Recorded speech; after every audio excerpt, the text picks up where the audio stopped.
Candidata, a senhora já se posicionou publicamente contra a mineração na Serra do Curral. Eu gostaria de saber quais são as suas propostas para a mineração em Minas.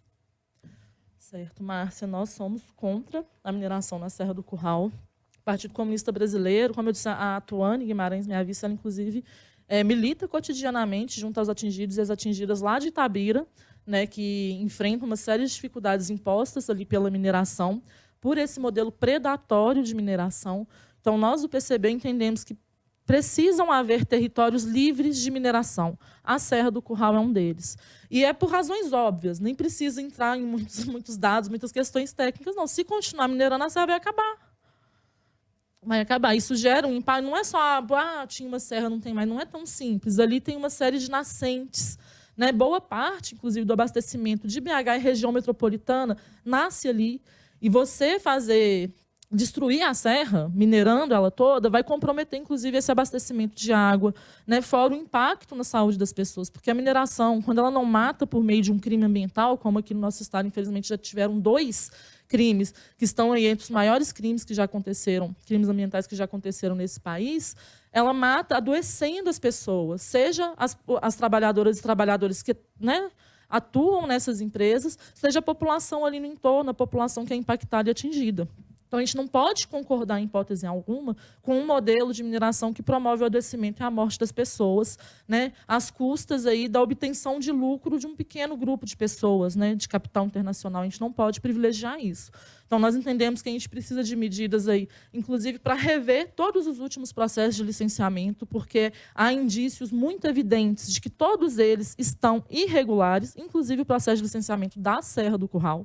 Certo? Então, mesmo nos marcos atuais, né, nos marcos legais atuais, se a gente rever e fazer um ajustamento aí desse processo, por exemplo, já vai ter que, né, caçar em uma série de licenciamentos. A gente precisa garantir que é a população que vai ditar o ritmo da extração mineral e que vai ditar qual que é a destinação que precisa ser dada para ela, porque a mineração acontece a mesma coisa que eu mencionei na relação à produção de alimentos. O minério é extraído aqui, não é beneficiado, é exportado, né, onde, para exportar, eles não pagam impostos, mas garante o lucro ali dessas empresas, né, e depois a gente importa um monte de produto aí para poder suprir essa defasagem desse processo de desindustrialização que passa o nosso estado e o nosso país.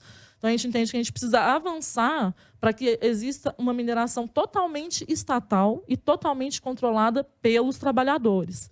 Porque aí, assim a gente consegue garantir que vão haver territórios livres de minerações, consegue acabar com as barragens, por exemplo, né, que a Lei Mar de Lama nunca mais já prevê o fim do descomissionamento, mas não vem sendo cumprido. Lá em Itabira mesmo tem uma região que, se a barragem romper, você vê as casas que vão sumir, as pessoas que vão morrer ali em função de um eventual rompimento de barragem, e são pessoas que vivem sob esse risco. Porque, como a gente pôde observar no último crime ambiental, por exemplo, Brumadinho, já sabiam que podia acontecer, tinham meios para evitar e não foi evitado. Por quê? Sabiam que depois os custos desse crime ambiental para eles iam impactar minimamente no lucro. Tanto é que o atual governador assinou um acordo, né, que não contou aí com a participação ampla da população, sobretudo da população que foi atingida por esse crime, e assinou um acordo que não equivale nem a um terço de um trimestre de lucro da Vale, por exemplo. E um valor que não vai garantir ali as devidas medidas reparativas, minimamente reparativas, né? Porque não tem como você reparar um dano dessa magnitude, mas para a população que foi impactada e que foi diretamente atingida. Ou seja, nos modelos atuais, a mineração existe para colocar as trabalhadoras e trabalhadores em risco, né? Em risco de saúde, em risco de vida, e para garantir lucro aí de um grupo muito pequeno de pessoas que não tem compromisso com a preservação ambiental, que não tem compromisso com a garantia do abastecimento hídrico da nossa população e que só quer lucrar às nossas custas mesmo.